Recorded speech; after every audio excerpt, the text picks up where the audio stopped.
उत्तर प्रदेश के कई जिलों में अच्छी खासी सर्दी पड़ रही है। मौसम विभाग का अनुमान है कि 11 दिसंबर के बाद से ठंड और बढ़ सकती है। इसके साथ ही यूपी में कोहरे का प्रकोप भी बढ़ेगा। मौसम विभाग ने प्रदेश में आने वाले कुछ दिनों में ठंड के तेज होने और तापमान में गिरावट की भविष्यवाणी की है। तो वहीं 8 और 9 दिसंबर को कई जिलों में भारी बारिश की संभावना जताई गई है। बारिश होने से तापमान में गिरावट आ सकती है। यूपी के कई जिलों में बारिश के होने से कड़ाके की ठंड भी शुरू हो जाएगी। आज यानी कि 6 दिसंबर को यूपी में मौसम शुष्क रहने की संभावना है। यूपी में कहीं कहीं सुबह के समय छिछला से मध्यम कोहरा छाया रह सकता है। कोई चेतावनी नहीं दी गई है। यूपी में 6 दिसंबर से फेंगल तूफान का असर भी देखने को मिल सकता है और पूर्वा हवाएं चलेंगी।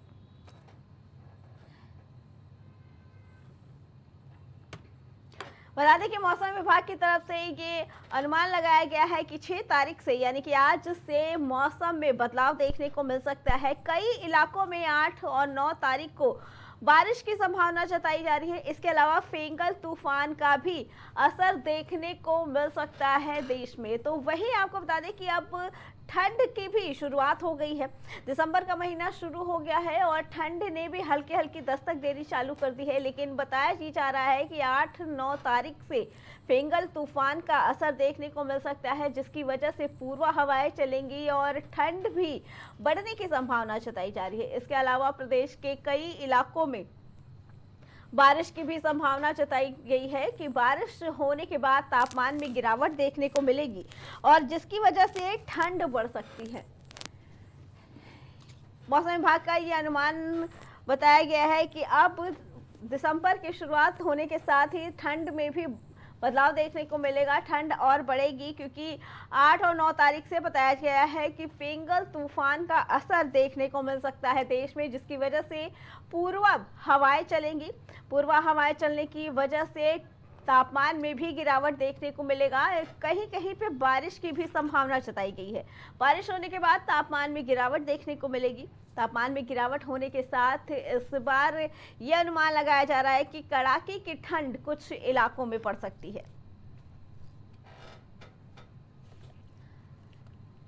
इस बार ठंड देर से शुरू हुई, लेकिन मौसम विभाग का यह अनुमान कि 11 तारीख के बाद से ठंड बढ़ सकती है क्योंकि 8 और 9 तारीख को बारिश होने की संभावना जताई गई है। बारिश के बाद तापमान में गिरावट देखने को मिलेगी, जिसके बाद 11 तारीख के बाद से ठंड बढ़ जाएगी। लोगों को कपकपाने वाली ठंड का सामना करना पड़ेगा। वहीं आज के लिए बता दें कि 6 तारीख को मौसम शुष्क रहेगा, लेकिन इसके साथ ही यूपी में कोहरे का प्रकोप भी देखने को मिल सकता है।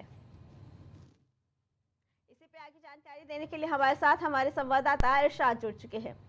इरशाद, दिसंबर का महीना शुरू हो गया है और अब ठंड बढ़ने लगी है। कहीं कहीं ये भी मौसम का अनुमान जताया जा रहा है कि बारिश हो सकती है और 11 तारीख के बाद ठंड बढ़ सकती है। क्या कहना है इसके बारे में? जी अर्चना, आज मौसम विभाग की आशंका जताई जा रही है। जैसे भविष्यवाणी समझ लीजिए आप कि आज यानी कि 6 दिसंबर से जो सर्दी है वो बढ़ना शुरू हो जाएगी। इसका जो सर्दी जो बढ़ने के प्रकोप है वो प्रदेश में ज़्यादातर देखा जाएगा और 11 दिसंबर तक जो सर्दियां हैं वो और भी अपनी पीक पे आ जाएगी। जी इरशाद, दिल्ली की जो एक्यूआई है अब सुधरती हुई नजर आ रही है क्योंकि जो 400 के पार था वो एक्यूआई अब 163 तक पहुंच गया है।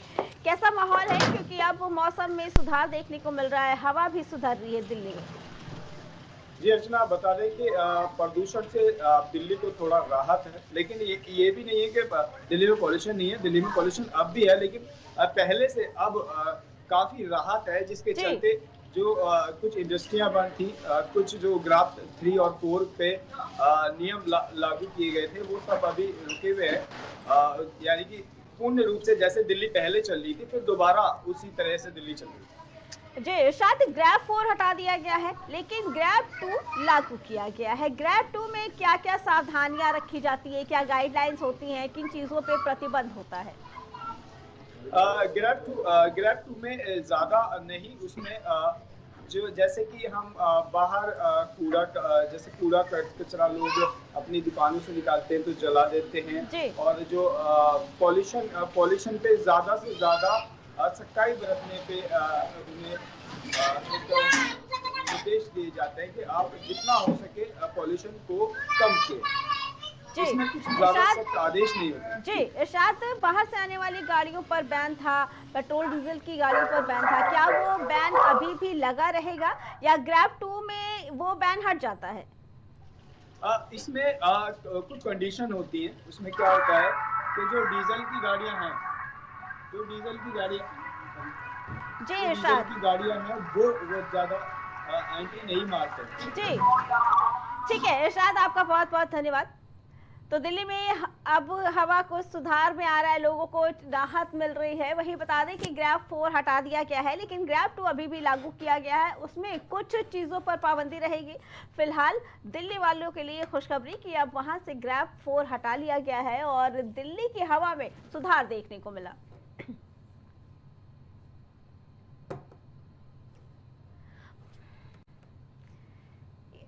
आगे जानकारी के लिए ले चलते हैं आपको गाजियाबाद, जहां से हमारे संवाददाता राज्यवर्धन हमारी रिपोर्ट दे रहे। राज्यवर्धन, कैसा मौसम है? क्योंकि बताया जा रहा है कि ठंड बढ़ रही है और कहीं कहीं बारिश की भी संभावना जताई गई है। गाजियाबाद का क्या माहौल है? एक तरफ प्रदूषण और एक तरफ ठंड।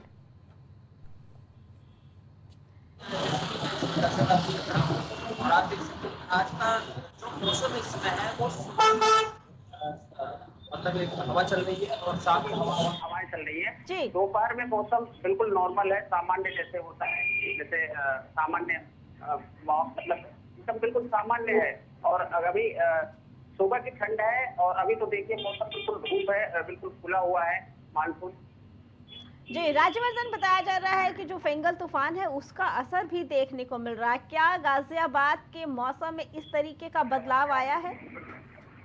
नहीं, यहाँ तो अभी ऐसा कुछ है नहीं, यहाँ बिल्कुल सामान्य है स्थिति। मतलब सर्द की जरूरत नहीं है, सब सुबह शाम की सर्द है। जी बिल्कुल सामान्य है। अभी तो यहाँ धूप बिल्कुल आप देख रही है कि बिल्कुल एकदम यहाँ धूप की स्थिति है। ठीक है राज्यवर्धन, क्योंकि प्रदूषण भी है एक तरफ, दिल्ली में काफी बैन लगाए गए हैं। गाजियाबाद में किस तरीके की गाइडलाइन जारी की गई है? क्योंकि अब थोड़ा थोड़ा एक्यूआई सुधार में आ रहा है, तो ऐसे में गाजियाबाद के प्रदूषण की क्या स्थिति है? जी बिल्कुल, गाजियाबाद में भी कहीं ना कहीं सख्ताई है नगर निगम की तरफ से। कहीं मतलब बैन है, जैसे पोल्यूशन लेके, जैसे कोई कहीं आर्सेनिक मतलब कोई कूड़ा का ढेर चले तो उस पर नगर निगम की टीम पूरी तरह से काम कर रही है। और कहीं जनरेटर किसी और मतलब किसी मतलब फैक्ट्री में या कुछ भी ऐसी चीजें है तो उस पर बैन है, पूरी टीम उस पर नगर निगम की पूरी तरह से काम कर रही है। जी राज्यवर्धन, क्या स्थिति, क्या सरकार की तरफ से अभी प्रदूषण को लेके कोई गाइडलाइन जारी की गई है? हाँ, प्रदूषण के गाजियाबाद में जो हमारे नगर निगम की तरफ से थी वो गाइडलाइन जारी की गई है। जैसे पोल्यूशन को लेके कहीं कोई आर्जेडी जैसे कूड़े का ढेर हो जाता है, लोग आग लगा देते हैं उसमें, तो उस पर भी कहीं ना कहीं टीम काम कर रही है। कुछ फैक्ट्रियां हैं उस पर भी नगर निगम की टीम और पूरी सी फायर ब्रिगेड मतलब सारी टीमें जो है उस पर काम कर रही हैं कि कहीं से भी किसी प्रकार की मतलब पोल्यूशन जो है फैले ना। जी राज्यवर्धन, लेकिन वजह क्या है? क्यों ठंड शुरू होने से पहले ही प्रदूषण भी बढ़ जाता है? क्यों नहीं गवर्नमेंट पहले से ही इन चीजों का ध्यान रखती है? जी बिल्कुल, कहीं ना कहीं दिल्ली में एनसीआर से सटा हुआ गाजियाबाद है, तो दिल्ली में जब पोल्यूशन रहता है तो एनसीआर में भी कहीं ना कहीं उसका देखने को मिलता है कि गाजियाबाद और नोएडा जैसे शहरों में भी पोल्यूशन का प्रभाव पड़ता है दिल्ली से। और जैसा कि आपको पता होगा कि दिल्ली में डीजल गाड़ियों का बैन है, अभी भी उसके लिए सख्ताई है, कोई जा नहीं सकता है। जी राज्यवर्धन, तो दिल्ली में देखते हुए जी दिल्ली में जो प्रदूषण है उसकी स्थिति काफी खराब थी, जिसके लिए क्लासेस ऑनलाइन चलाई गई, पेट्रोल डीजल की गाड़ियां बंद कर दी गई। क्या गाजियाबाद में इस तरीके की कोई गाइडलाइन जारी है?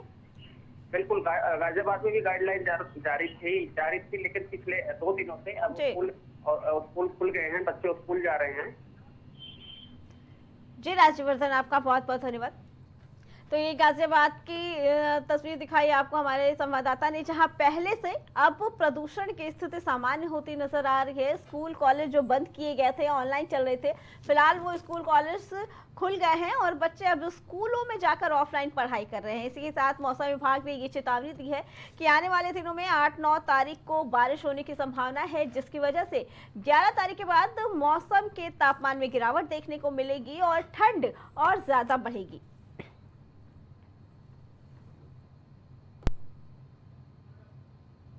हर शहर प्राइम रिपोर्टर में फिलहाल इतना ही। बाकी खबरों के लिए देखते रहे प्राइम टीवी।